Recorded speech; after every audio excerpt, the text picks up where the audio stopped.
सुबह शाम की चक्री में पिसती रहती है दिन भर। माहवारी की पीड़ा हो या बीमारी की तकलीफें, किस्मत का लिखा है शायद, ये सोच के सब सह जाती है। मुख्यमंत्री भगवंत सिंह मान महिलाओं की इस पीड़ा को समझते हैं, इसलिए पंजाब के हर जिले में आयोजित हो रहा है महिलाओं के लिए फ्री हेल्थ कैंप, जहां उन्हें मिलेगा बेहतरीन परामर्श और इलाज, ताकि महिलाएं रहें पूर्ण रूप से स्वस्थ।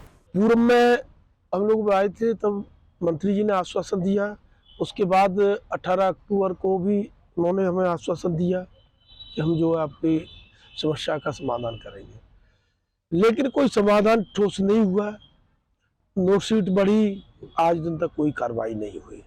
आश्वासन बराबर मिल रहे हैं, काम नहीं हो रहा है। अब तो ये स्थिति आ गई है कि सरपंच की इन लोगों को जरूरत ही नहीं है, ये बोल देते हैं।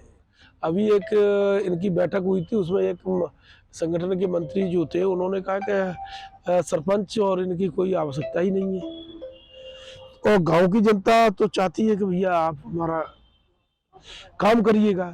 क्या है हमारी मांग है कि एक तो प्रत्येक पंचायत में रोड चाहिए, क्योंकि खेत सड़क के सुदूर रोड जो है रोड चाहिए, खेत सड़क की रोड चाहिए, एक एक दे दीजिए। लेकिन वो क्या है कि सारा पैसा आरएस को बाद में कहते हैं। अब बोले कि हमने आपका संशोधन करके दे दिया, लेकिन राशि का उन्होंने बंद लगा दिया कि 1 करोड़ रुपए हम देंगे एक जनपद में, और 100 जनपद, एक जनपद में 100 ग्राम पंचायतें है, तो क्या रोड बनेगी, तालाब भी बन रहे हैं। ये इस तरीके की आदेश निकाल करके गुमराह करते हैं और आरएस को फंड देके काम कराते हैं।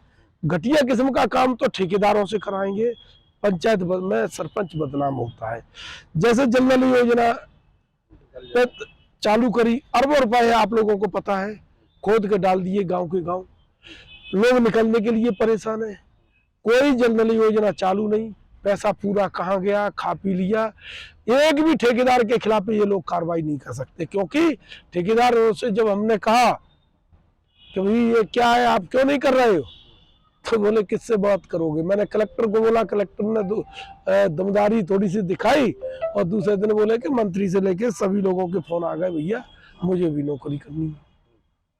ये हालत हो गई है, कहीं सुनवाई नहीं हो रही है, और रोड खुली है। एक भी ठेकेदार को खिलाफ FIR नहीं कर सकते, और सरपंच को धारा 40 का नोटिस कभी भी दे दो, क्योंकि उनके पास में अधिकार है, जबकि जनप्रतिनिधि है, जबकि ऐसा नहीं होना चाहिए। आप 40 में उसको तो हटा रहे हो।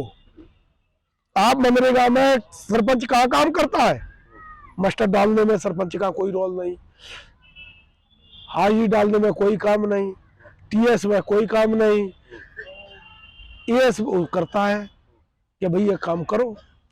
एजेंसी है, बिल संधारण करने का काम सचिव का है, मास्टर डालने का काम GRS का है, संधारण वही तो करेगा।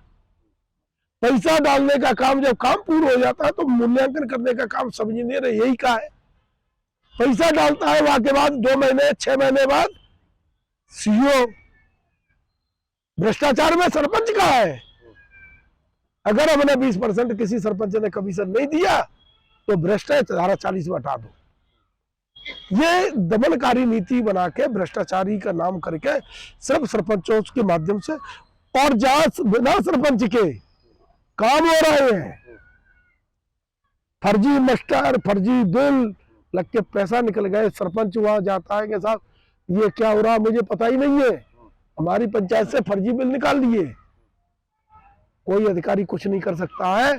बाद में 4 दिन बाद वही अधिकारी आके सरपंच से बोलता है कुछ नहीं हो सकता है, 50 लाख दे आए भोपाल में।